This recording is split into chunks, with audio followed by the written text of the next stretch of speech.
ஏண்டா ஒரு 2 வருஷம் மட்டும் என்ற காசு வாங்கிது அது எங்கடா? அந்த 10 ரூபா இன்னுமாடா நான் வச்சிருக்கேன். 50 இருந்தாலும் நான் வச்சிருப்பேன்டா. ஒரு நாள் வாழ்ந்தாலும் மானத்தோட வாழண்டா. இவனா என்னனே ஆச்சு? தம்பி 4 வருஷத்துக்கு முன்னாடி வந்து 5 ரூபா வாங்கினேன். அதை கேட்கதான் இப்ப வந்திருக்கான் போல. ஒரு நாள் வாழ்ந்தாலும் மானத்தோட வாழண்டா.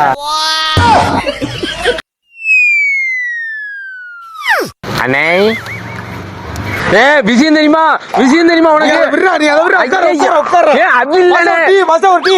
அது இல்ல டீ இல்லண்ணே, பால் போடுனே.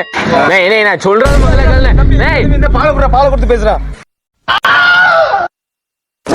வீட்டுக்கு போவோம்.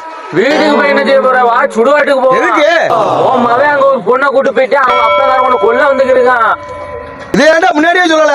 நீ எங்க சொல்ல விட்ட? ஏடா மரியாதை பேசுற? சாவு போறதுல உனக்கு மரியாதை கேக்குறாங்க. ஏய் மலையாண்டி, நான் இங்க இருக்கேன். ஐயோ நானே காட்டி கொடுத்துட்டேனே. உங்களை பெத்ததே சந்தோஷம், நான் உங்களை பெத்ததே சந்தோஷம். சிங்கத்தை பெத்த